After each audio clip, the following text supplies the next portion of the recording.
Una sala de oncología pediátrica. Enfermeras aterrorizadas. Un hombre amenazando con arrancar a una niña moribunda del único lugar que puede salvarla. La seguridad del hospital es inútil. La policía está a 30 minutos.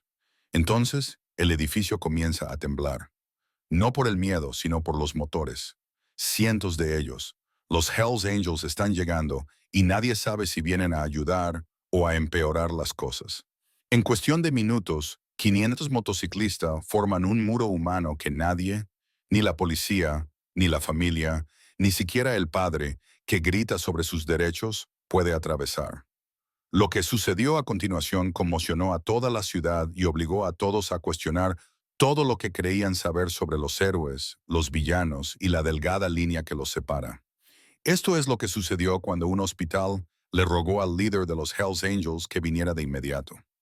El viento de octubre atravesaba Battle Creek como una cuchilla dentada, llevando el olor metálico de la nieve que se acercaba a través del río Kalamazoo. Margaret Chen estaba de pie en la ventana del tercer piso de la sala de oncología pediátrica del Hospital Bronson Battle Creek, viendo cómo las hojas muertas daban vueltas por el estacionamiento. Su reflejo en el cristal mostraba a una mujer que había envejecido una década en las últimas 3 semanas, ojeras bajo los ojos, hebras plateadas repentinamente visibles en su cabello negro y profundas arrugas de preocupación alrededor de la boca. A sus espaldas, la sala zumbaba con su familiar sinfonía, el pitido de los monitores intravenosos, el susurro de los respiradores, las suaves voces de las enfermeras que comprobaban las constantes vitales. 6 niños ocupaban la unidad esa noche, desde Bella Martínez, de 4 años, que luchaba contra un neuroblastoma, hasta James Cooper, de 12, en su segunda ronda con la leucemia. Margaret había sido la enfermera jefe allí durante 17 años, tiempo suficiente para conocer la historia de cada familia, para celebrar las remisiones y llorar las pérdidas, para convertirse en parte de una familia ampliada unida por el miedo y la esperanza en igual medida. Pero nada en esos 17 años la había preparado para Derek Holloway. «¡Ha vuelto!», susurró Rosa Pacheco, la enfermera del turno de noche, apareciendo junto a Margaret. Las manos de Rosa temblaban ligeramente mientras agarraba su tableta. Acaba de llamar seguridad. Está en el vestíbulo principal exigiendo ver a Emma. Margaret sintió un nudo en el estómago. Emma Holloway, de 7 años, estaba sentada en la habitación 304 trabajando en un libro para colorear, con la cabeza calva cubierta por un gorro de punto morado que le había hecho su abuela. Leucemia linfoblástica aguda detectada a tiempo. Con una tasa de supervivencia del 85% si completaba el protocolo de tratamiento, si su padre no destruía primero su oportunidad de vivir. «La orden de alejamiento», comenzó Margaret. «Él lo sabe», la interrumpió Rosa. «Los está desafiando a que la hagan cumplir. Dice que ningún papel le impedirá ver a su hija. Seguridad está ganando tiempo, pero sabes que Todd no puede detenerlo físicamente. Ninguno de ellos puede». Margaret lo sabía. Todd Washington, el guardia de seguridad nocturno, tenía 63 años y se estaba recuperando de una operación de prótesis de cadera. El otro guardia de servicio era Mike Chen, sin relación alguna. Un chico de 24 años que pesaba tal vez 63 kilos empapado. Derek Holloway medía 1,93 metros, pesaba 118 kilos de rabia y prepotencia y tenía antecedentes penales que incluían agresión, violencia doméstica y destrucción de propiedad. La policía había sido llamada 2 veces antes, cuando Derek irrumpió en la habitación de Emma, gritando que la medicina moderna era veneno, que la oración y el pensamiento positivo curarían a su hija, que la madre de Emma, Sandra, era débil por escuchar a los médicos. La segunda visita había terminado con Derek agarrando el soporte de la vía intravenosa de Emma y lanzándolo al otro lado de la habitación, por poco sin alcanzar a una enfermera.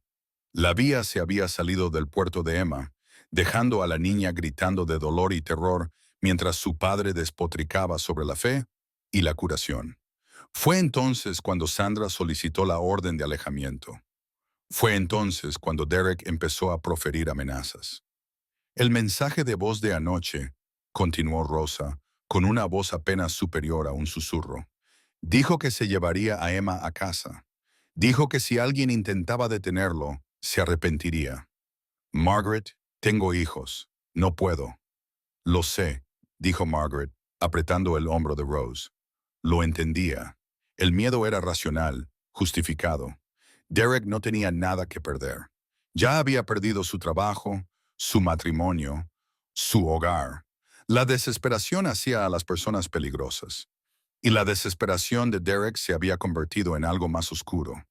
Margaret sacó su teléfono y llamó a la doctora Patricia Williams, la oncóloga de guardia. La conversación fue breve y tensa. Ya se había notificado a la administración del hospital. La policía estaba en camino, pero se estaba ocupando de un accidente múltiple en la I-94. El tiempo mínimo de respuesta era de 30 minutos. El equipo legal del hospital aconsejó mantener a Derek tranquilo, no agravar la situación y documentar todo. Eso es todo. La voz de Margaret se elevó a pesar de sus esfuerzos. Mantenerlo tranquilo mientras aterroriza a niños enfermos. El suspiro de la doctora Williams transmitía 17 años de frustración con los sistemas que se mueven demasiado lentamente para proteger a los vulnerables. Estoy en camino. 15 minutos. ¿Puede retenerlo en la sala hasta entonces? Margaret colgó y se volvió para encontrar a Sandra Holloway de pie en el pasillo, con el rostro pálido y las manos tan apretadas que los nudillos se le habían puesto blancos. A sus 32 años, Sandra parecía más joven y más mayor de lo que era. Más joven por su complexión delgada y sus rasgos delicados. Más mayor por el agotamiento que irradiaba por todos los poros. Lo he oído, dijo Sandra. Está aquí de verdad. La policía está al caer, le aseguró Margaret con más confianza de la que sentía. La orden de alejamiento es ejecutable. No puede hacerlo. No lo entiendes, la interrumpió Sandra con voz plana y terrible certeza. A Derek no le importan las órdenes de alejamiento, ni la policía, ni las consecuencias. Ha decidido que Emma le pertenece y quemará el mundo para conseguir lo que quiere. He visto esa mirada en sus ojos antes. Margaret también la había visto durante la última visita de Derek.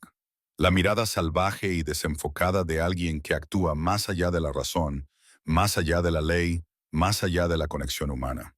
Había trabajado con suficientes familias en crisis como para reconocer cuándo alguien había cruzado una línea de la que no podía volver. No dejaremos que se la lleve, prometió Margaret, aunque se preguntaba cómo cumpliría esa promesa. La risa de Sandra fue amarga. ¿Con qué? Con 2 guardias de seguridad y buenas intenciones. Margaret Derek sirvió 3 veces en Irak. Sabe cómo hacer daño a la gente. Es bueno en eso. Al final del pasillo, la voz de Emma se colaba por la puerta abierta de la habitación 304, leyendo en voz alta a Bella un libro ilustrado sobre un valiente ratoncito. La inocencia de aquello, la pura dulzura de una niña enferma consolando a otra, hizo que a Margaret le doliera el pecho. El ascensor sonó. El pulso de Margaret se aceleró, pero solo era la doctora Williams, que había llegado temprano, con el pelo gris revuelto y todavía con la ropa de jardinería debajo de la bata blanca que se había puesto a toda prisa. ¿Situación?, preguntó la doctora Williams. Todavía en el vestíbulo, informó Rosa, mirando su teléfono. Seguridad dice que está dando vueltas, agitado, mirando constantemente hacia los ascensores. Tenemos que trasladar a Emma, decidió la doctora Williams. Llévenla a otra planta, a algún lugar al que él no pueda ir. No. La voz de Sandra era tranquila, pero firme. Eso es lo que él quiere. Dispersarnos, aislar a Emma. Nos seguirá y entonces tendremos que luchar en terreno desconocido con personal confundido que no conoce la situación. Miró a Margaret. Mantendremos a Emma aquí, en su habitación, con la puerta cerrada. Formaremos un círculo defensivo. Era una estrategia sensata. Demasiado sensata para una higienista dental que nunca había visto un combate. Margaret se dio cuenta de que Derek había enseñado a Sandra a pensar así, a calcular siempre las rutas de escape y las posiciones defensivas. La idea le repugnaba. Hay algo más, dijo Sandra, sacando su propio teléfono. He llamado a alguien. No es convencional, pero se me han acabado las opciones convencionales. ¿A quién? Preguntó el Dr. Williams. A Marcus Thompson, dijo Sandra. Dirige la sección local de los Hells Angels. El nombre flotó en el aire como humo. Margaret conocía el nombre, conocía su reputación. Los Hells Angels tenían una sede en las afueras de Battle Creek, un edificio desgastado con motos siempre aparcadas en la entrada. El periódico local publicaba artículos periódicos sobre ellos, algunos acusatorios, otros admirando a regañadientes su labor benéfica. Eran temidos y respetados a la vez, existiendo en una zona gris entre la ilegalidad y la protección de la comunidad. ¿Conoces a alguien de los Hells Angels? Rose abrió mucho los ojos. Marcus es mi primo, explicó Sandra. Primo segundo, en realidad. Crecimos juntos antes de que su familia se mudara. Perdimos el contacto durante años, pero se puso en contacto conmigo cuando se enteró del diagnóstico de Emma. Envió flores y llamó para ver cómo estaba. Él también tiene una hija, más o menos de la misma edad que Emma. ¿Qué le dijiste?, preguntó Margaret con cautela. La verdad, respondió Sandra, que Derek está aquí, que ha amenazado con llevarse a Emma y que la policía no puede responder con la suficiente rapidez. Marcus dijo que haría algunas llamadas. La doctora Williams negó con la cabeza. Sandra, entiendo que estés desesperada, pero traer a una banda de moteros a un hospital no es una banda, corrigió Sandra, endureciendo el tono de voz. Es un club, y no vienen a causar problemas, vienen a acabar con ellos. El teléfono de Margaret vibró. Era un mensaje de Todd, del mostrador de seguridad. Derek se estaba volviendo más agresivo y exigía entrar. No podían aguantar mucho más. Margaret tomó una decisión. Quizás fuera la decisión equivocada. Quizás le costaría el trabajo. Quizás crearía más problemas de los que resolvería. Pero al ver a Emma leerle a Bella, al ver la esperanza desesperada de Sandra, al recordar el miedo en los ojos de Rose, no podía quedarse de brazos cruzados y dejar que la violencia de Derek llegara a esta sala. ¿Cuánto tiempo falta para que llegue tu primo?, preguntó Margaret. Sandra miró su teléfono. Dijo que 20 minutos, pero también dijo que no vendría solo. El estruendo comenzó como un trueno lejano, tan bajo que se sentía más que se oía. Margaret estaba asegurando la habitación de Emma, comprobando 2 veces la cerradura de la puerta, cuando la vibración recorrió los cimientos del edificio. Rosa se detuvo en medio del pasillo, con la cabeza ladeada. ¿Qué es eso?, preguntó. Margaret volvió a la ventana y se le cortó la respiración. En motocicletas, docenas de ellas llegaban al aparcamiento del hospital en una avalancha de cromo y cuero. Seguían llegando. 30, 40, 50, cada vez más, desde diferentes direcciones, convergiendo en el Hospital Bronson Battle Creek como limaduras de hierro atraídas por un imán. Dios mío, susurró el doctor Williams, uniéndose a Margaret en la ventana. ¿A cuántos llamó? Llamé a uno, dijo Sandra, apareciendo detrás de ellos con Emma bien agarrada a su lado.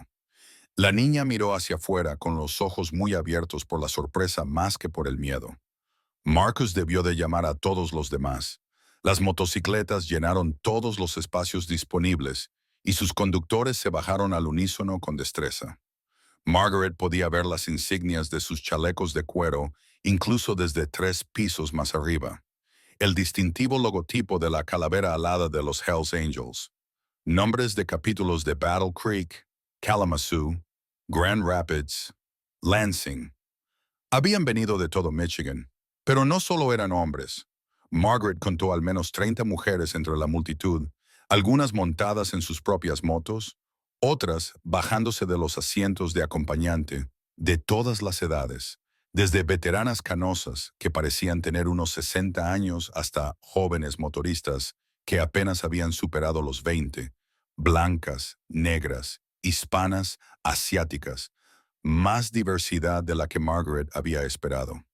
Cualquier estereotipo que ella tuviera se hizo añicos al ver a una mujer de pelo teñido de rosa, con un chaleco de cuero, ayudar a un anciano negro con una pronunciada cojera a bajarse de su moto. ¿Ese es Marcus?, dijo Sandra, señalando a un hombre alto con el pelo gris hasta los hombros que acababa de llegar en una enorme Harley Davidson. Se movía con tranquila autoridad, hablando con otros motociclistas, organizándolos con señales manuales y palabras en voz baja. El intercomunicador de la planta baja cobró vida con un crujido. Era la voz de Todd, sin aliento. Doctora Williams, tiene que ver esto. Los motociclistas no están causando problemas. Se están alineando. Margaret observó cómo Marcus hacía un gesto y los motociclistas formaban dos filas, creando un pasillo desde el estacionamiento hasta la entrada principal del hospital.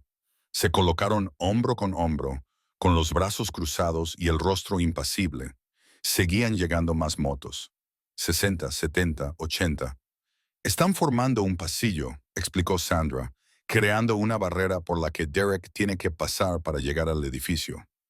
Esto es una locura, murmuró la doctora Williams. Pero Margaret percibió algo más en su voz. No era admiración, pero definitivamente tampoco era condena.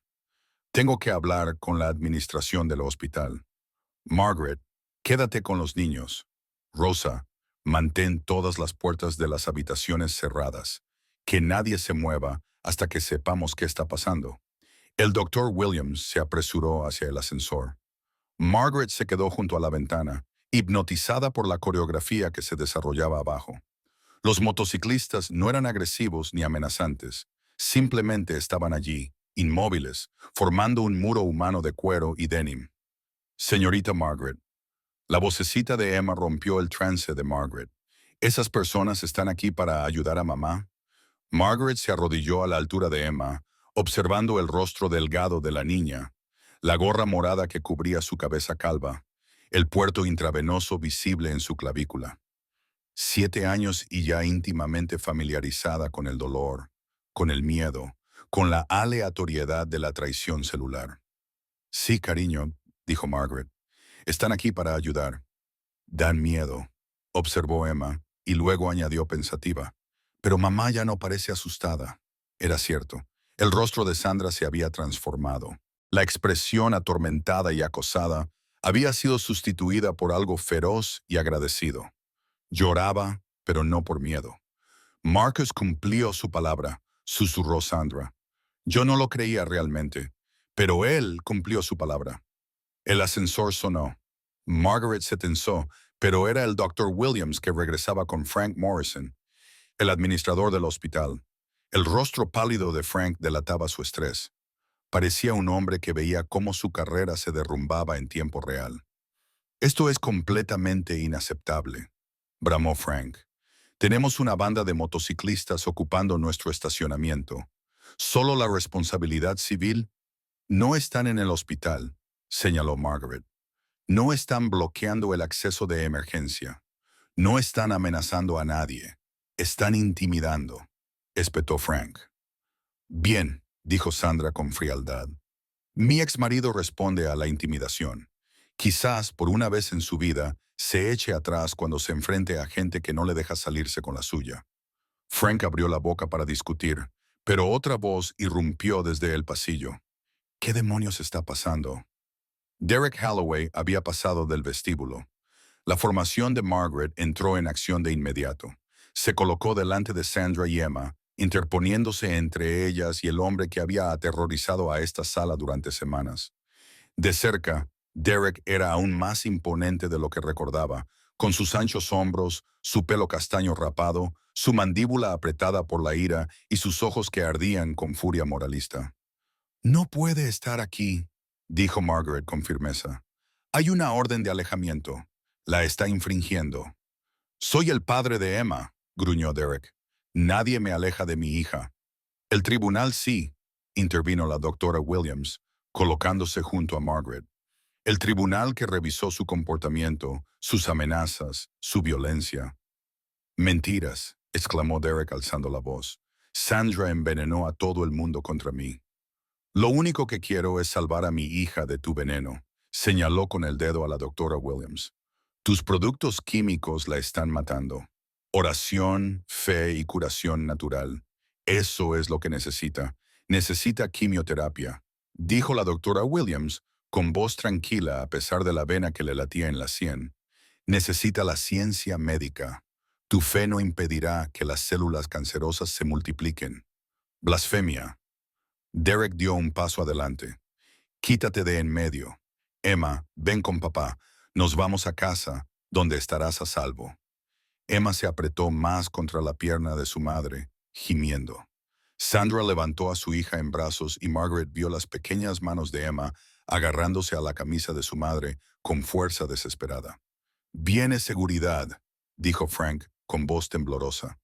«Derek, tienes que marcharte voluntariamente o te arrestarán». «¿Quién?» Derek se rió con amargura. «¿Ese anciano de abajo con la cadera mal? ¿Ese chico que parece que se lo llevaría el viento?»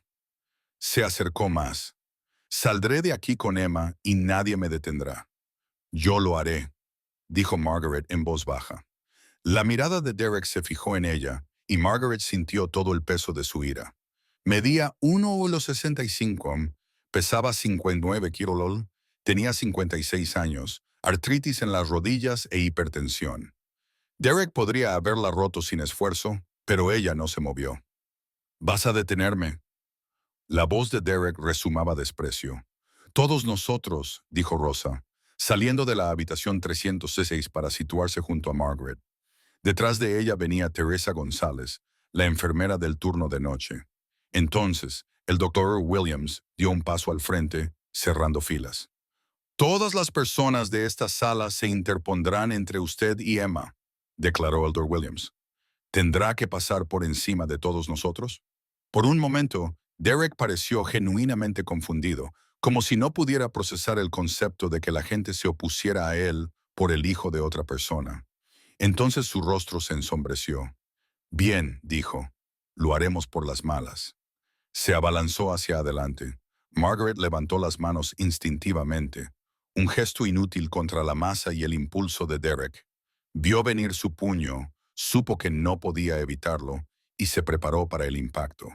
Pero nunca llegó a golpearla. Marcus Thompson apareció en la puerta como un fantasma, moviéndose con una rapidez que desmentía su tamaño y su edad. Agarró la muñeca de Derek en pleno movimiento y la giró, redirigiendo el impulso para que Derek tropezara y cayera de lado contra la pared. «Ya basta», dijo Marcus en voz baja. Derek se recuperó y se giró para enfrentarse a esta nueva amenaza.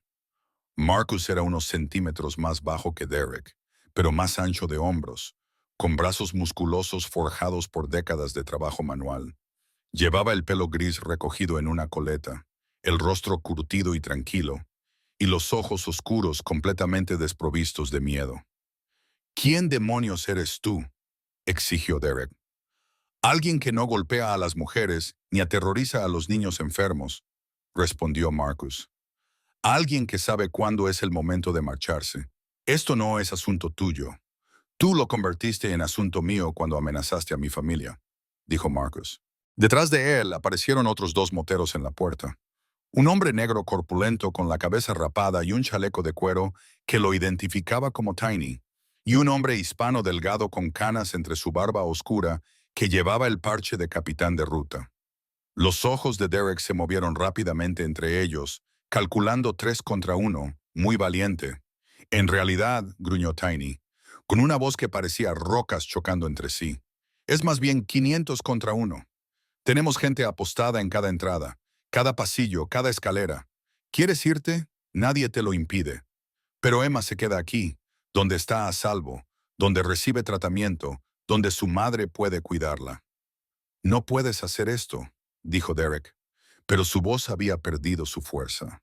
«Tus delincuentes, los miembros de la banda, la policía está en camino», confirmó Marcus. «Llegarán en cualquier momento. Puedes explicarles por qué violaste una orden de alejamiento, agrediste al personal del hospital e intentaste secuestrar a una niña en tratamiento contra el cáncer». Hizo una pausa. «O puedes marcharte en silencio ahora mismo y tal vez sean indulgentes contigo». El rostro de Derek sufrió una serie de transformaciones. Rabia, cálculo, desesperación, derrota. Margaret observó cómo un hombre se daba cuenta de que finalmente se había topado con un muro que no podía derribar. «Esto no ha terminado», dijo Derek, pero las palabras sonaron huecas. Sí, dijo Marcus. Realmente ha terminado. Has terminado aquí, Derek. Has terminado de amenazar a Sandra. Has terminado de aterrorizar a Emma. Has terminado de convertir en un infierno la vida de personas que solo intentan ayudar a una niña enferma. Vete mientras puedas. Durante un largo momento, Derek se quedó paralizado, con su orgullo luchando contra su instinto de supervivencia.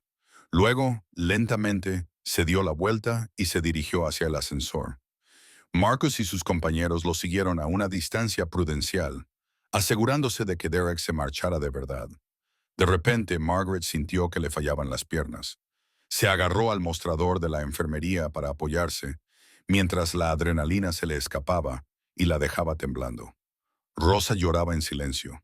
La doctora Williams tenía los ojos cerrados y respiraba profundamente. ¿Y Sandra? Sandra se había derrumbado de rodillas, todavía sosteniendo a Emma, ambas sollozando de alivio. Se acabó, cariño, le susurró Sandra a Emma al oído, bajo la gorrita morada. Se ha ido. Estás a salvo, te lo prometo.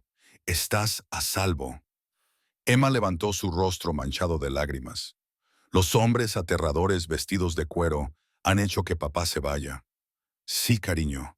Entonces no dan miedo, decidió Emma. Sus héroes. Desde la ventana, Margaret vio a Derek salir al aparcamiento, flanqueado por Marcus y sus compañeros.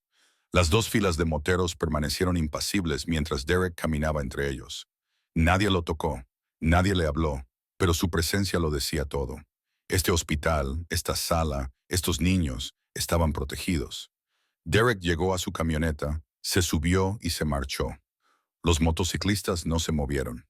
3 horas más tarde, los motociclistas seguían allí.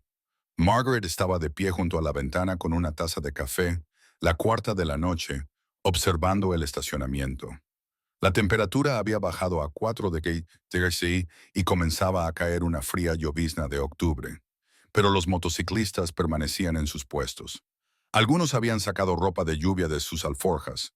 Otros simplemente se quedaban bajo la lluvia, con el agua chorreando por sus chalecos de cuero. ¿Siguen ahí fuera?, preguntó Rosa, uniéndose a Margaret con su propio café. Todos y cada uno de ellos, confirmó Margaret. Los había vuelto a contar. El número había aumentado hasta superar los 200 motociclos y seguían llegando más periódicamente. La policía había ido y venido. La policía de Battle Creek había tomado declaración y arrestado a Derek cuando lo encontraron sentado en un bar a 3 manzanas del hospital, murmurando amenazas. La violación de la orden de alejamiento, además de la acusación de agresión, significaba que pasaría la noche en prisión, como mínimo, y probablemente más tiempo. Los agentes habían hablado con Marcus, que les había explicado la situación con calma y profesionalidad. Los motociclistas no habían infringido ninguna ley. Eran simplemente ciudadanos preocupados que ocupaban un espacio público. No lo entiendo, dijo Rosa. Hicieron lo que vinieron a hacer. Derek está arrestado. ¿Por qué no se han ido? Porque, dijo una nueva voz detrás de ellos, así no es como operamos. Margaret se volvió y vio a una mujer de unos 50 años con el pelo corto y gris, gafas de montura metálica y un chaleco de los Hells Angels sobre un cardigan sensato. Le tendió la mano. Diane Thompson, soy la esposa de Marcus.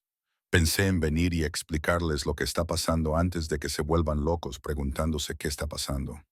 Margaret le estrechó la mano, notando el firme apretón y la cálida sonrisa de Diane. No era lo que esperaba de la esposa de un motociclista, pero nada de lo que había pasado esa noche había coincidido con sus expectativas. Por favor, dijo Margaret señalando la sala de descanso. ¿Café? Dios, sí. Una vez sentadas con tazas humeantes, Diane explicó. Marcus llamó primero a nuestra sección y luego se puso en contacto con otras secciones aliadas de Michigan. La noticia se difundió rápidamente. Madre soltera, hijo enfermo, exmarido maltratador que la amenaza. Esa es una combinación que mueve a la gente. ¿Pero por qué quedarse?, preguntó el Dr. Williams, uniéndose a ellas. Derek está detenido. Por ahora, dijo Diane, pero probablemente saldrá bajo fianza mañana por la mañana. Y cuando lo haga, volverá. Los hombres como Derek siempre vuelven.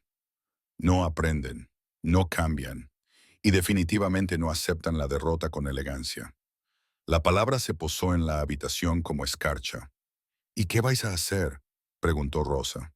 ¿Montar guardia las 24 horas del día, turnándonos hasta el juicio de Derek o hasta que haga algo que lo encierre a largo plazo?, confirmó Diane. Nos aseguraremos de que siempre haya alguien aquí. No volverá a acercarse a Emma.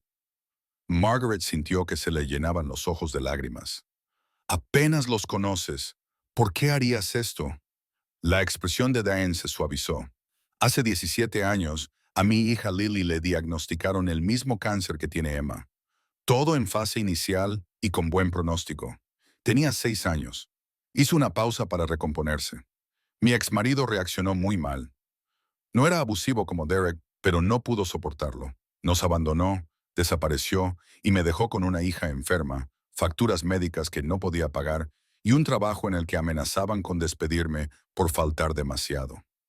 Lo siento mucho, susurró Margaret. La comunidad nos salvó, continuó Diane.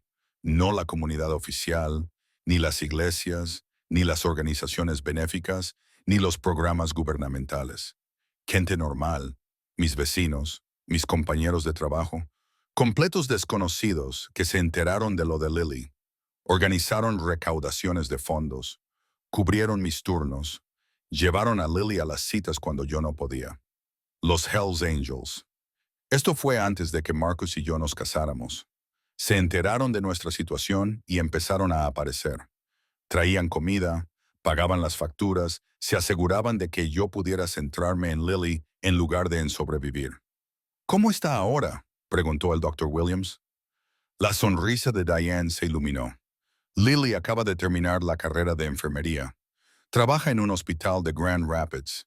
Tiene 23 años, está sana y fuerte porque hubo gente que se preocupó lo suficiente como para ayudarnos cuando más lo necesitábamos. Así que esto es devolver el favor, dijo Margaret. Es reconocer a los nuestros, corrigió Diane. Emma ahora forma parte de nuestra comunidad, lo sepa ella o no. También Sandra, y todos vosotros, por cierto. Te enfrentaste a Derek cuando no tenías por qué hacerlo. Eso significa mucho para nosotros. Un alboroto en el pasillo los interrumpió. Marcus apareció en la puerta empapado, con su chaleco de cuero goteando sobre el suelo. ¿Todo bien?, preguntó Diane. Más que bien, respondió Marcus. Frank, de administración, acaba de bajar. Dice que el hospital va a traer café y comida para todos los que están fuera. Y escucha esto. Las noticias locales quieren hacer un reportaje. Ni hablar, dijo Diane inmediatamente. Lo último que necesitamos son cámaras convirtiendo esto en un espectáculo. Eso es lo que les he dicho, coincidió Marcus. No se trata de publicidad. Se trata de que una niña pueda terminar su tratamiento en paz. A continuación apareció el propio Frank Morrison, con un aspecto considerablemente menos estresado que antes. Les debo una disculpa a todos, dijo, dirigiéndose a Marcus y Diane. Hice suposiciones, me equivoqué. La mayoría de la gente lo hace, dijo Marcus sin rencor. Estamos acostumbrados. Bueno, continuó Frank, he autorizado el uso completo de las instalaciones del hospital para su gente. Baños, máquinas expendedoras, acceso a la cafetería. Si van a proteger a nuestros pacientes, lo menos que podemos hacer es asegurarnos de que estén cómodos. Se lo agradecemos, dijo Marcus. Pero, para que quede claro, no necesitamos autorización. Estaríamos aquí de todos modos. Frank asintió lentamente. Empiezo a entenderlo. El teléfono de Margaret vibró con un mensaje de Sandra. ¿Puede Emma conocer a Marcus? Quiere darle las gracias. 5 minutos más tarde, todos se apiñaban en la habitación 304. Emma estaba sentada en la cama, con su libro para colorear olvidado, con los ojos muy abiertos mientras Marcus se arrodillaba a su lado. A pesar de su tamaño y del temible parche con una calavera en el chaleco, su expresión era amable. «Hola, Emma», dijo en voz baja. «¿Cómo te encuentras?» «Mejor. La medicina me hace sentir», admitió. «Pero la señorita Margaret dice que está haciendo que las células malas desaparezcan». «Así es», confirmó Marcus. «La medicina es dura, pero tú eres más fuerte. ¿Sabes cómo lo sé?» Emma negó con la cabeza. Porque sigues aquí, sigues luchando, sigues siendo valiente incluso cuando tienes miedo. Eso es lo más difícil que cualquiera puede hacer. ¿Te asustaste cuando vino mi papá?, preguntó Emma. Marcus consideró la pregunta seriamente. Un poco, sí. Ser valiente no significa que no tengas miedo. Significa que haces lo correcto incluso cuando tienes miedo. Como el ratón de mi libro, dijo Emma animándose. Tenía miedo del gato, pero salvó a su familia de todos modos. Exactamente así, asintió Marcus. Tú eres como ese ratón valiente, Emma. Y al igual que el ratón contó con la ayuda de sus amigos, tú también tienes gente que te cuida. Los motociclistas de fuera. Así es. Mis amigos y yo nos aseguraremos de que puedas quedarte aquí y recuperarte sin que nadie te moleste. Piensa en nosotros como tus ratones guardianes personales. Emma se rió. Era la primera risa sincera que Margaret le había oído en semanas. Ratones guardianes, pero sois grandes como osos. Incluso los osos pueden ser ratones guardianes si quieren, dijo Marcus solemnemente, y Emma volvió a reírse. Sandra lloraba abiertamente ahora, sin molestarse en secarse las lágrimas. Gracias, le susurró a Marcus. Muchas gracias. Marcus se puso de pie, con un crujido en las rodillas. No hay por qué dar las gracias. Tu familia hizo una pausa. Sandra, tengo que decirte algo.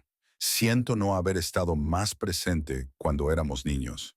Siento no haberme puesto en contacto antes cuando me enteré de lo de Emma. La familia debe estar ahí y yo no lo he estado hasta ahora. Ahora estás aquí, dijo Sandra. Esto es lo que importa. Margaret acompañó a Marcus al ascensor. Antes de que se abrieran las puertas, le hizo la pregunta que le había estado rondando la cabeza toda la noche. ¿Qué pasará si Derek sale bajo fianza y vuelve con refuerzos?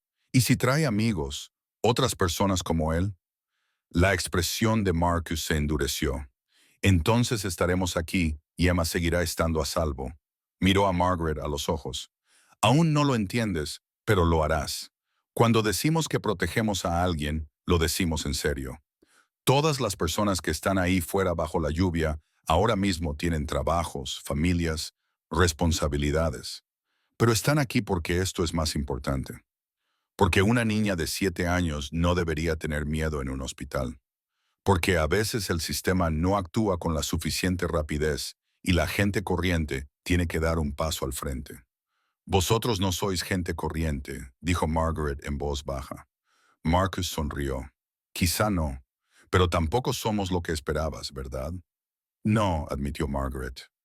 No lo sois. Después de que Marcus se marchara, Margaret hizo una ronda por la sala.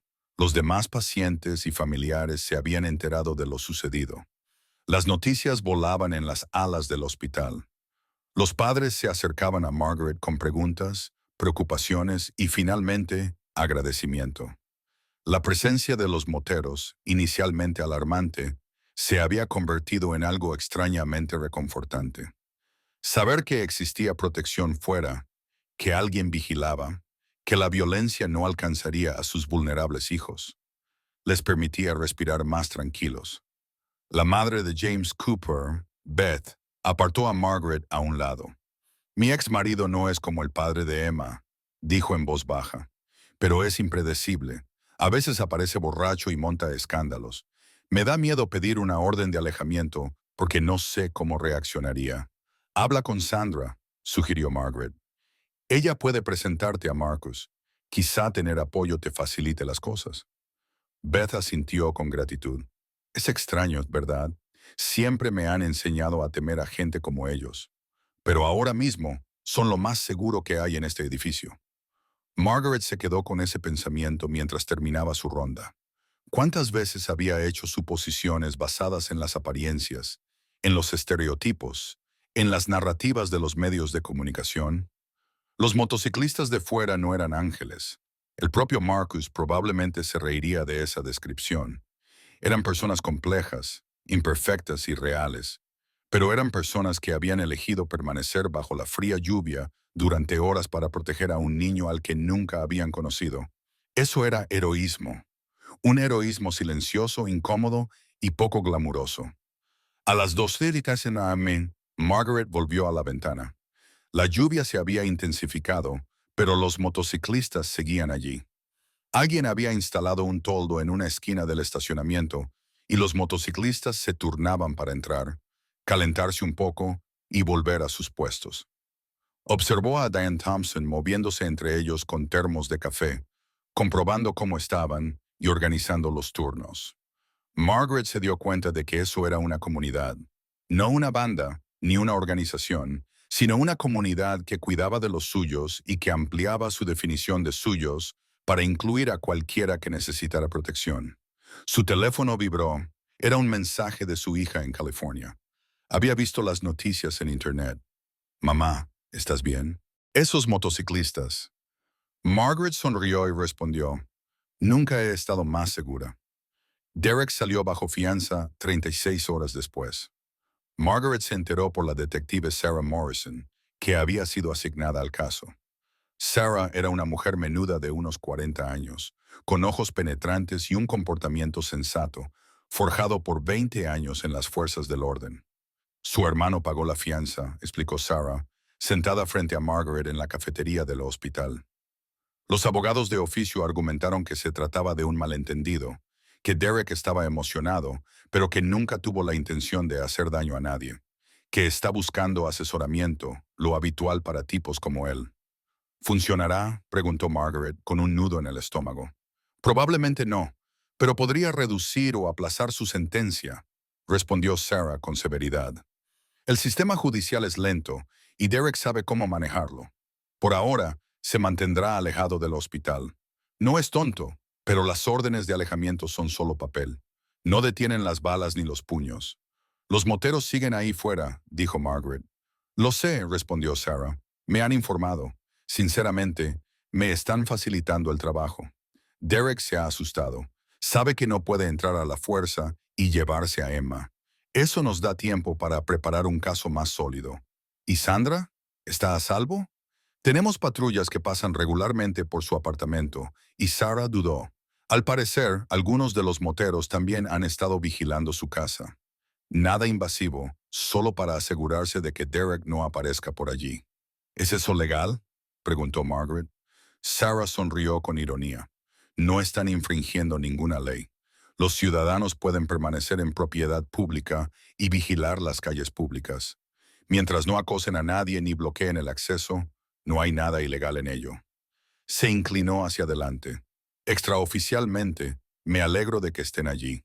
En 20 años, he visto demasiadas órdenes de alejamiento acabar como pruebas en la escena del crimen. Estos motociclistas están evitando que ocurra algo malo, no provocándolo. La prueba llegó 4 días después, en una gris mañana de noviembre. Margaret llegó a su turno y se encontró con que el aparcamiento estaba inusualmente lleno. Los turnos rotativos de los motociclistas se habían estabilizado en un patrón predecible, normalmente entre 30 y 40 durante el día, y más por la noche. Pero hoy había fácilmente un centenar de motos y seguían llegando más. Algo está pasando, dijo Rosa cuando Margaret llegó a la sala. Marcus llamó hace una hora y preguntó cuántas entradas tiene el hospital, dónde están los muelles de carga y cuáles son los puntos ciegos de las cámaras de seguridad. Estaba muy serio. Margaret sintió un cosquilleo en el estómago. Debía de ser Derek. ¿Por qué si no iban a aumentar el número? La respuesta llegó a las 10:47 am, cuando la camioneta de Derek entró en el aparcamiento de visitantes. Pero no estaba solo. Le seguían otras 3 camionetas con al menos una docena de hombres. Margaret reconoció al hermano de Derek, Tyler, a sus compañeros de copas del VFW Hall y a algunos primos de Grand Rapids.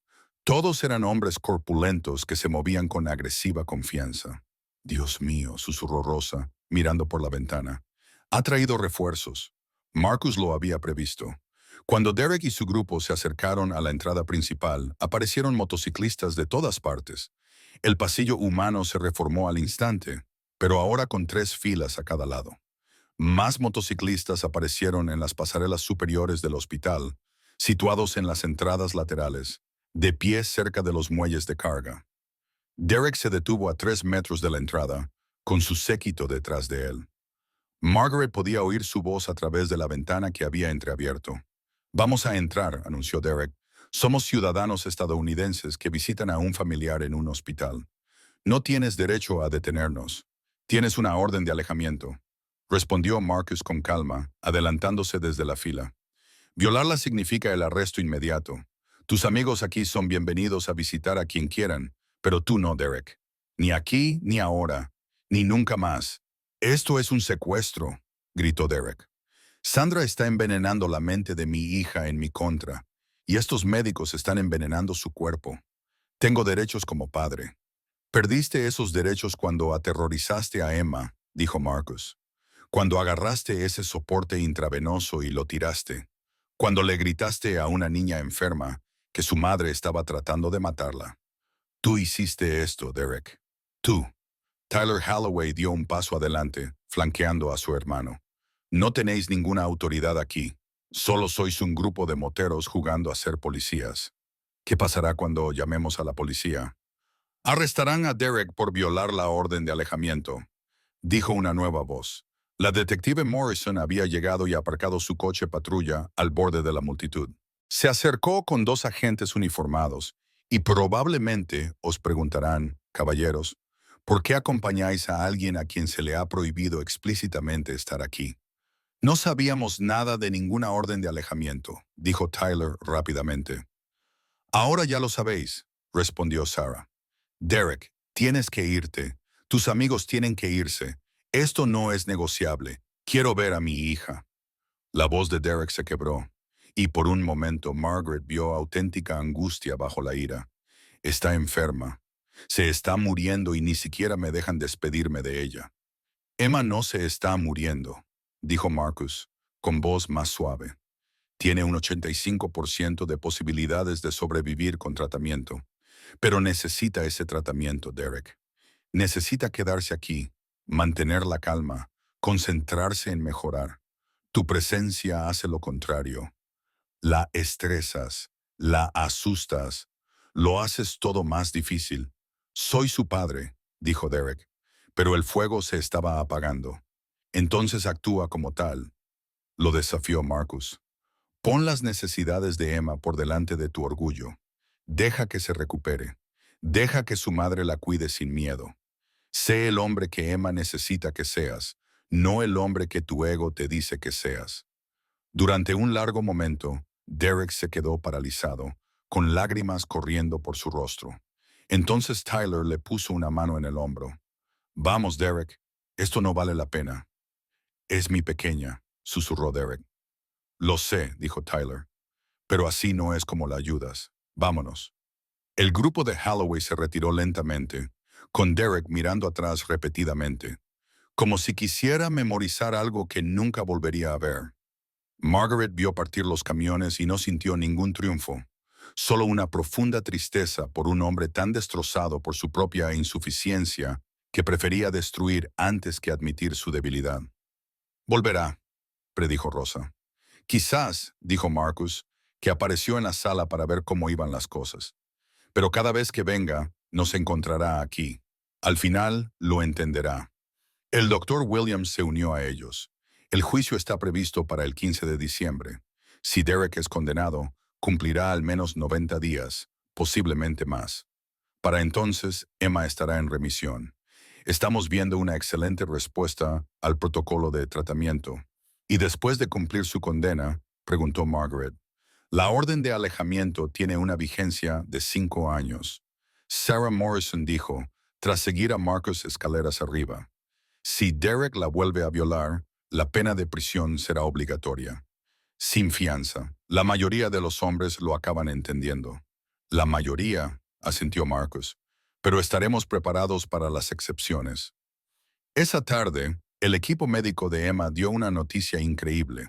Sus últimos análisis de sangre mostraban que los marcadores de leucemia habían descendido drásticamente. La quimioterapia estaba funcionando incluso mejor de lo previsto. El doctor Williams estimó que Emma podría recibir el alta en 3 semanas si seguía progresando. Sandra lloró, y esta vez era de pura alegría. Los moteros de fuera lo celebraron a su manera, más moderada de lo que los forasteros podrían esperar. Sin vítores ruidosos ni neumáticos quemados, solo golpes de puños silenciosos, gestos de satisfacción y algunos moteros quitándose el casco para reflexionar un momento. «¿Les importa?», dijo Rosa, mirando desde la ventana. «¿Realmente se preocupan por Emma?». «Por supuesto que sí», respondió Margaret. «Por eso están aquí». Pero la prueba no había terminado. Esa noche, alrededor de las 11, la seguridad del hospital vio a alguien intentando entrar por una puerta de servicio en el lado este del edificio. Una figura delgada con ropa oscura que se movía con sigilo deliberado, evitando las cámaras. Los motociclistas lo vieron primero. Diane Thompson, que patrullaba con otros dos motociclistas, interceptó a la persona antes de que la seguridad pudiera reaccionar. Cuando Margaret llegó, llamada por un mensaje de texto, descubrieron la identidad del intruso.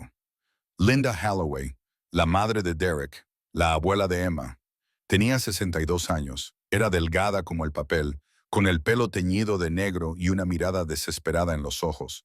Llevaba una bolsa llena de remedios homeopáticos, tarjetas de oración y botellas de suplementos. «No estoy aquí para causar problemas», insistió Linda, con la voz temblorosa.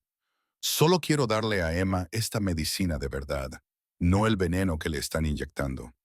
«Señora», dijo Diane con firmeza, pero sin crueldad, «eso no ayudará a Emma. De hecho, podría hacerle daño.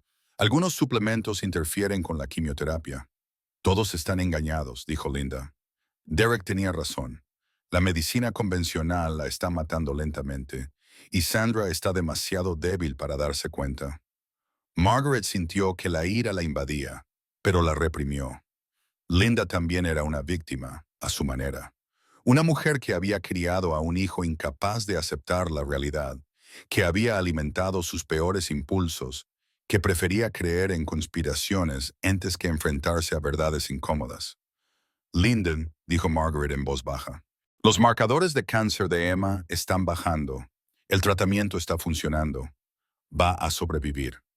«Gracias a las oraciones», insistió Linda, «porque he estado rezando constantemente».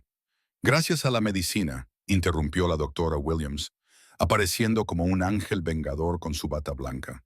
«Gracias a años de investigación, ensayos clínicos y brillantes oncólogos que desarrollan protocolos que realmente curan a los niños. Tus oraciones no han hecho daño, pero no son las que están salvando la vida de Emma». El rostro de Linda se descompuso. «Solo quiero verla, para decirle que su abuela la quiere». «Puedes hacerlo», dijo Marcus con delicadeza, «pero no así, no colándote por la noche con productos que podrían hacerle daño, sin pasar por alto la autoridad de su madre. Si quieres tener una relación con Emma, tienes que respetar los límites de Sandra. Tienes que aceptar la realidad». «Derek dice». «Derek se equivoca», dijo Marcus con rotundidad. «Y en el fondo, lo sabes. Siempre lo has sabido. Tu hijo tiene problemas, Linda. Problemas que no tienen nada que ver con hospitales, médicos o conspiraciones. Necesita ayuda, ayuda real, ayuda profesional. Pero en lugar de empujarlo hacia eso, tú alimentas sus delirios». Las palabras la golpearon como golpes físicos. Linda se tambaleó y se apoyó en la pared. Por un momento, Margaret pensó que se derrumbaría. Entonces, algo cambió en el rostro de la mujer mayor. Una grieta en su armadura defensiva. «No sabía cómo ayudarlo», susurró Linda. Después de que su padre se marchara, Derek estaba siempre enfadado. «Pensé que si lo apoyaba, si estaba de acuerdo con él, se calmaría, pero nunca lo hizo. Solo empeoró». «No es demasiado tarde», dijo Diane, «para ninguno de los dos, pero hay que empezar por aceptar la realidad. Emma tiene cáncer, necesita quimioterapia. Sandra está tomando las decisiones correctas como madre de Emma. Y Derek tiene que afrontar las consecuencias de sus actos y buscar ayuda profesional». Linda estaba llorando. 40 años de complacencia y negación finalmente se derrumbaron. «¿Puedo verla? Solo verla. No llevaré esto», dijo señalando la bolsa. «No diré nada que la perturbe. Solo necesito saber que está bien». Margaret miró a Marcus, quien miró a Sarah Morrison, que había llegado durante la confrontación. «Es decisión de Sandra», dijo Sarah. Ella es la tutora legal de Emma y tiene la custodia total. Si ella está de acuerdo y Linda sigue las reglas, no veo razón para presentar cargos por allanamiento. Sandra, llamada desde la habitación de Emma, escuchó la situación. Su rostro era indescifrable, procesando décadas de complicadas dinámicas familiares en segundos. «Puedes verla», dijo Sandra finalmente. «Mañana, durante el horario de visitas, en mi presencia, durante 10 minutos, le dirás a Emma que la quieres, que estás orgullosa de lo valiente que está haciendo. No mencionarás a tu hijo. No cuestionarás su tratamiento. Y nunca más intentarás colarte aquí. Lo prometo». Linda dijo. «Gracias, Sandra. Gracias». Después de que Linda se marchara, acompañada hasta su coche por Diane y la seguridad del hospital, Margaret se encontró sola con Marcus en el pasillo vacío. «Ha sido muy compasivo», dijo Margaret, dejándola ver a Emma. «De eso se trata», respondió Marcus. «No es un castigo, ni una venganza, solo proteger a Emma mientras se recupera. Si eso significa darle a Linda la oportunidad de ser una verdadera abuela en lugar de la facilitadora de Derek, entonces eso es lo que hacemos». «¿Cuánto tiempo te quedarás?», preguntó Margaret. «El juicio no es hasta diciembre, queda más de un mes». «Estaremos aquí», dijo Marcus simplemente. «Turnos rotativos, para que sea manejable. Esto es lo que hacemos, Margaret. Acudimos en ayuda de las personas que nos necesitan. Nos quedamos todo el tiempo que nos necesiten». Ese es el código. No sabía que los Hells Angels tuvieran un código así. Marcus sonrió. La mayoría de la gente no lo sabe. Ven las insignias de las motos, el cuero, y sacan conclusiones. No se les puede culpar. Tenemos una reputación, no toda inmerecida, pero en el fondo somos una hermandad, una familia, y la familia protege a los suyos. «¿Ahora la familia de Emma?», preguntó Margaret. «Ahora la familia de Emma», confirmó Marcus, «y también la de Sandra, y la tuya, por cierto. Cualquiera que defendiera a esa niña cuando era necesario». Margaret sintió que las lágrimas le brotaban y las contuvo parpadeando. «Gracias por todo. Agradécenos cuidando de Emma». Marcus dijo, «Es todo el agradecimiento que necesitamos». El día de Acción de Gracias llegó frío y soleado. Los vientos del lago Michigan hacían bajar la temperatura por debajo de cero. Los moteros se quedaron, aunque su número se había reducido a una rotación manejable de entre 20 y 30 en cualquier momento dado. Ya habían establecido un patrón: turno de mañana, turno de tarde, turno de noche. La gente traía su propio café, su propia comida, y no pedía nada al hospital excepto permiso para usar los baños. Los medios de comunicación habían intentado repetidamente cubrir la noticia, pero Marcus había rechazado todos los intentos. «No se trata de publicidad», le dijo a un reportero persistente. «Se trata de que una niña pequeña se recupere en paz. Eso es todo. Esa es toda la historia». Pero la noticia se difundió de todos modos, como siempre ocurre en las ciudades pequeñas. Los residentes de Battle Creek comenzaron a aparecer, no para mirar boquiabiertos, sino para ayudar. Los restaurantes locales donaron comida. Las cafeterías enviaron termos. Alguien del centro comunitario trajo calentadores portátiles para las noches más frías.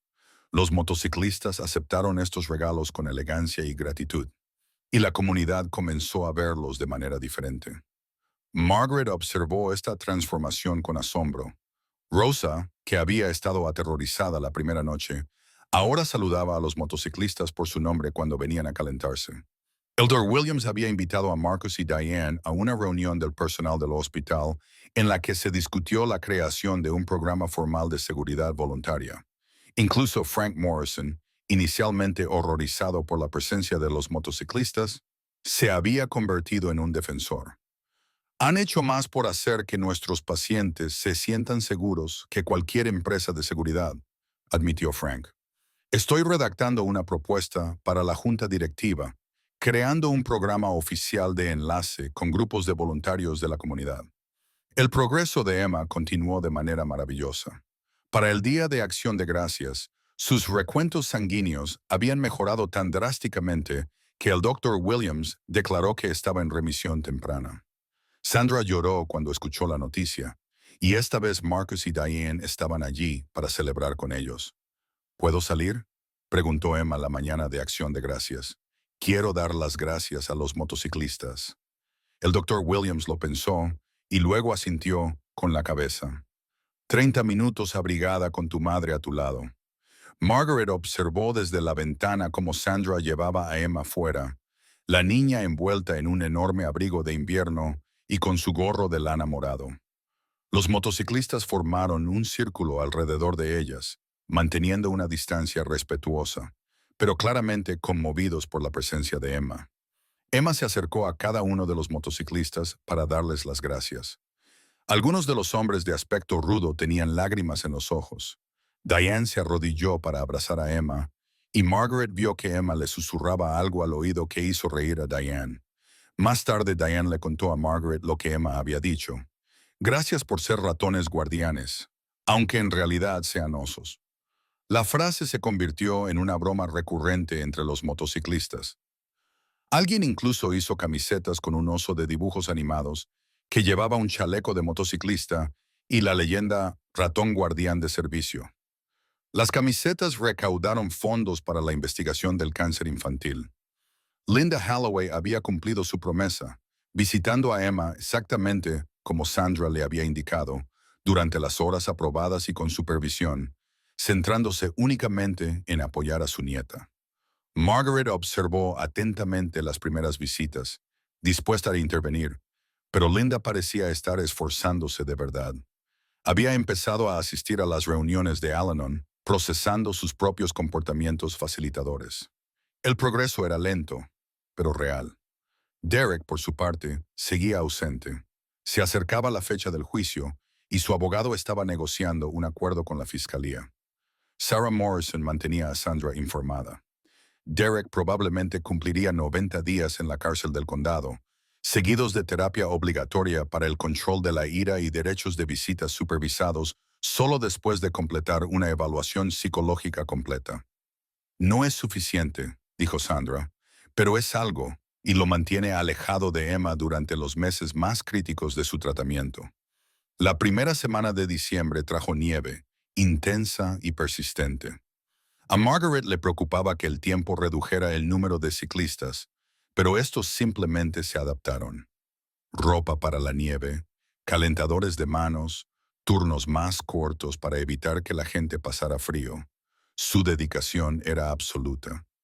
El 7 de diciembre, Emma fue dada de alta oficialmente.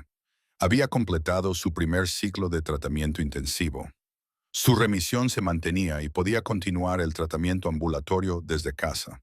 Toda la sala se reunió para celebrarlo.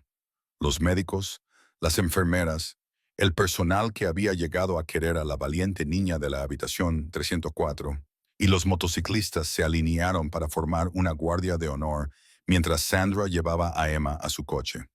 «Gracias», gritó Emma, con su voz resonando en el aire frío. «Gracias, Guard Mice».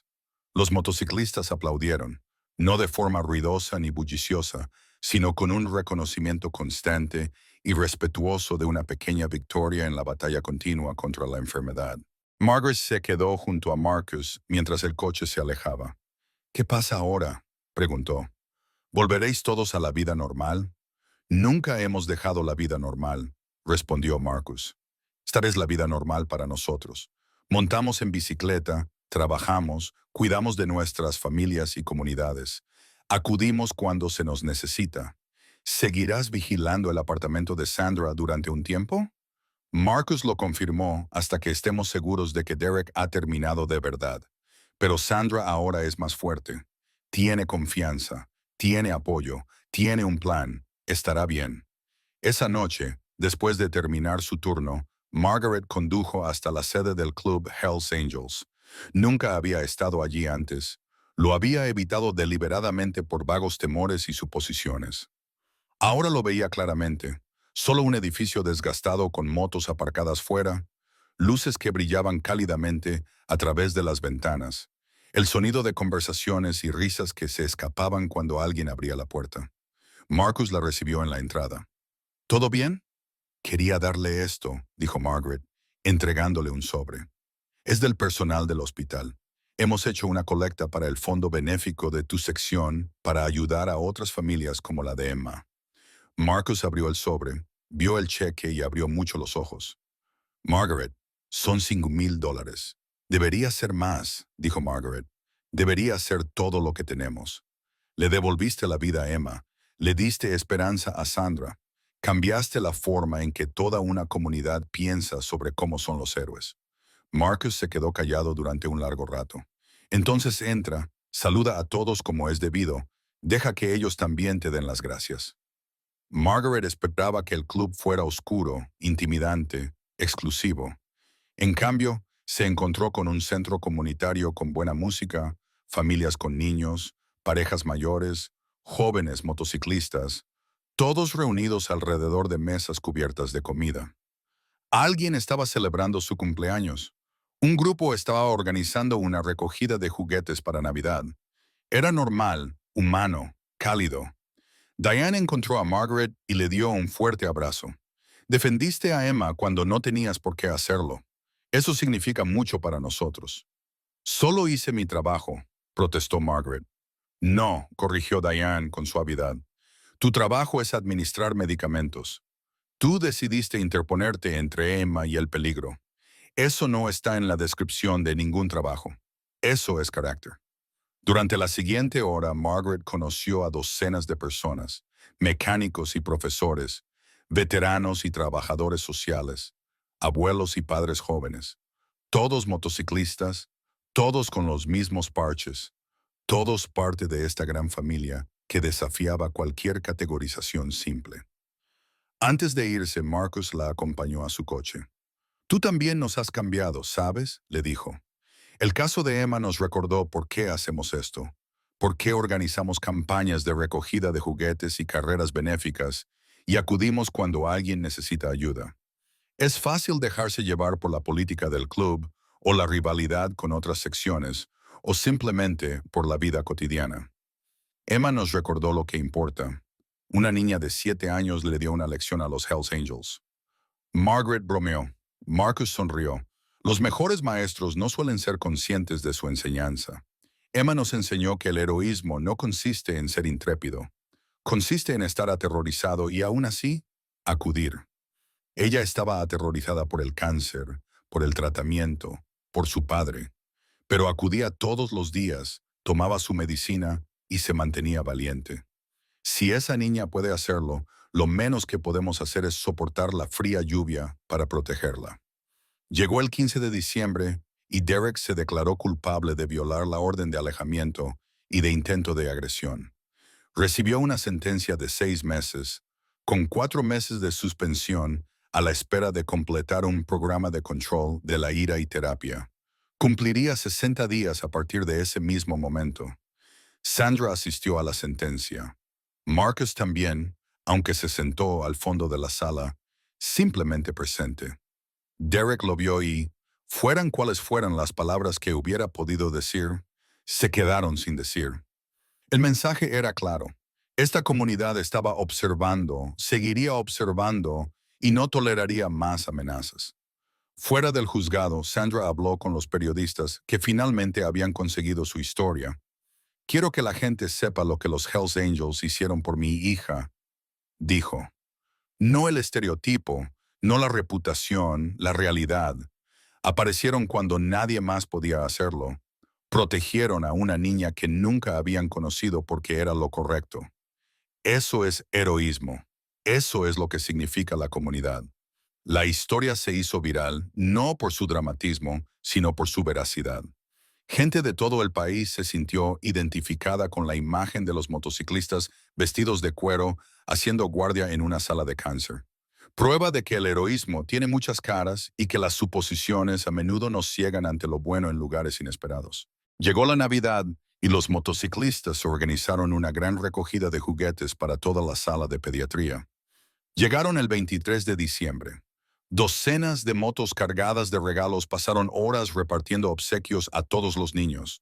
Emma, que ahora estaba en casa pero había acudido al evento, ayudó a distribuir los juguetes, una tarea que se tomó muy en serio, asegurándose de que cada niño recibiera exactamente lo que necesitaba. Margaret observó cómo Emma elegía cuidadosamente un oso de peluche para Bella Martínez, que seguía luchando contra el cáncer. Este es valiente como tú, le dijo Emma a Bella. Mira, lleva un chaleco como los ratones guardianes. Y ahí estaba, el círculo completándose. Un niño ayudando a otro, inspirado por adultos que habían dado ejemplo de protección, sacrificio y comunidad. La lección se transmitió, multiplicándose, creando ondas que se extenderían mucho más allá de ese momento. En Nochevieja, Margaret recibió una llamada de Sandra. Los resultados de los análisis de sangre de Emma habían llegado y seguía en remisión. El doctor William dice que si llega al año con estos valores, su tasa de supervivencia se eleva al 95%. Es maravilloso, dijo Margaret, sintiendo lágrimas de alegría. Quería que fueras la primera en saberlo, continuó Sandra. Tú, Marcus y todos en el hospital les salvaron la vida a Emma, no solo médicamente. La salvaron del trauma, del miedo, del daño que Derek le habría causado. Le dieron la oportunidad de sanar en paz. Después de colgar, Margaret se paró frente a la ventana y miró la noche de invierno. En algún lugar, Marcus, Diane y cientos de otros motociclistas vivían sus vidas. Trabajaban, criaban a sus familias y montaban sus motocicletas. Y en algún lugar, Derek Holloway estaba sentado en una celda, con la esperanza de enfrentarse por fin a los demonios que lo habían llevado a comportarse de forma tan destructiva. Pero aquí, en ese momento, una niña de 7 años dormía plácidamente, con el cáncer en retroceso, las pesadillas desvaneciéndose y un futuro más prometedor. Estaba viva y se estaba recuperando porque una comunidad había decidido actuar, porque unos desconocidos se habían convertido en familia, porque la gente había mirado más allá de los estereotipos para ver la humanidad que compartían. Margaret pensó en aquella primera noche en la que vio llegar cientos de motocicletas y sintió miedo. Pensó en lo rápido que ese miedo se había transformado en gratitud, luego en respeto y luego en un afecto genuino por estas personas que habían dado un giro completo a sus suposiciones. Los ángeles del infierno no eran santos. Serían los primeros en admitir que tenían defectos, cometían errores y tenían sus propias complicaciones y contradicciones. Pero cuando un hospital suplicó a su líder que acudiera de inmediato, cuando un niño necesitaba protección, cuando los sistemas se movían con demasiada lentitud y los héroes tradicionales brillaban por su ausencia, ellos aparecieron. 500 motociclistas habían hecho lo más heroico posible. Se habían interpuesto entre la vulnerabilidad y la violencia, entre la inocencia y el daño. Habían sacrificado su comodidad, su tiempo y su seguridad sin pedir reconocimiento ni recompensa. Habían demostrado que el heroísmo no tiene que ver con la perfección. Se trata de estar presente cuando se te necesita y quedarte hasta que el trabajo esté hecho. Emma crecería con recuerdos de ratones guardianes que parecían osos, de motocicletas que formaban muros protectores, de una comunidad que se extendía mucho más allá de los lazos sanguíneos. Ella llevaría esas lecciones adelante. ¿Cómo los extraños pueden convertirse en familia? ¿Cómo las suposiciones merecen ser cuestionadas? ¿Cómo el heroísmo silencioso a menudo tiene rostros inesperados? Y Margaret, que había pasado 56 años pensando que entendía cómo funcionaba el mundo, había aprendido la misma lección.